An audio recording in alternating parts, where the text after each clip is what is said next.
ladies and gentlemen, and welcome to the world of VGamingJunkie news. There's no draws here, nothing but pure gaming-related meatiness. It's all about the electronic good stuff as we dive deep in all that's new in the various interactive virtual worlds. This week's news starts out with quite a bombshell. Microsoft actually purchased ZeniMax/Bethesda for $7.5 billion. This of course includes companies that fall under the umbrella too, such as id Software. However, Microsoft doesn't seem interested in Xbox exclusives. After all, The Outer Worlds' Obsidian is also owned by Microsoft and released on the PS4 and Switch. It seems what they stand to benefit is a cut of the profits in addition to a new incentive for Xbox Gaming Pass, and Doom Eternal has actually since appeared on it. What I'd like to see though is an Obsidian collaborated Fallout game now that Microsoft technically owns the franchise now. I would love to see a new better Fallout game that takes the better elements of Fallout 4 and New Vegas and combines them into a creamy new RPG, but we shall see if that's even possible. Fortunately, even if we don't get a new Obsidian-written Fallout game, it seems Bethesda is finally going to be doing something about its tire-fire reputation it's gained largely following Fallout 76. According to Todd Howard, The Elder Scrolls 6 and Starfield will be bringing about the biggest engine overhaul since Oblivion. However, Howard has also been known to stretch the truth from time to time, such as exclaiming Fallout 76 would have 16 times the details. I would recommend you remain fully skeptical of any and all claims made until there's something to back it up, but hopefully this will lead to a return to form for the company. Now, obviously, I have nothing against Bethesda. I hope they succeed and provide quality products. I'm just being real. If they can make Starfield quality-wise a match for The Outer Worlds, that'll go a really long way. Now, getting off of Bethesda's backside for 2 seconds, Nintendo has confirmed that it will eventually be releasing a successor to the Nintendo Switch. They merely listed 20XX, which GameSpot cheekily pointed out means they'll be at least releasing sometime before the end of the century. I'd say it's pretty obvious though that they'll have to release something before too long. The reason why I say that is because the Nintendo Switch's main claim to fame is being just close enough to the Xbox One and PS4 that it could receive compromised ports that people could justify by it being portable. Once the PS5 and Series X fully release and the PS4 and Xbox One stop being developed for, that'll put the Switch in a difficult bind. I don't think I have to tell you that the PS5 and Series X will have much stronger CPUs, and I doubt the Nintendo Switch will be able to match up, even if they water down the graphics. This will force Nintendo to come up with a successor sooner or later if they don't want to just get left behind. As a wise man once said, if you aren't growing, you're dying, and refusing to adapt is a company killer.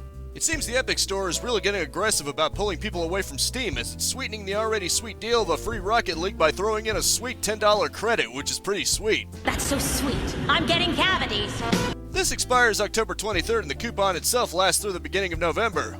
That's pretty neat if there's something you want to buy at Epic Store that's around $10 or you just want to get $10 off some purchase. I mostly used Epic Store the same way I used EA's Origin Store to take advantage of freebies. Maybe that'll change if I see something I absolutely have to have that I can't just get on Steam, but the jury's out on that one. Due to unexpected interest level in Among Us, an intended sequel has been cancelled. You may be tempted to think this is because the game simply wasn't deemed viable enough to get a sequel, but believe it or not, it's the exact opposite. The game is actually so popular that the developers want to focus on improving and honing the first one before they do anything else. Judging by the modern-day AAA game industry often abandoning games way too quickly, I think that's flat-out noble. If they can do more of what they love and fans can enjoy more of the game they're loving, then it sounds like a win-win situation to me. I haven't personally tried it, but maybe someday. It seems Left 4 Dead 2 will be getting a new update in the form of a fan-created Last Stand mode. In case the name wasn't so obvious, the mode allows you to take your last stand against hordes of zombies. That's right, it's an endurance mode to see how long you can stay alive against presumably increasingly bleak odds. It sounds like just the game to play for the month of October because Halloween and all that good stuff. I should live stream it myself just for fun, and I probably will, so stay tuned for that if you are so inclined.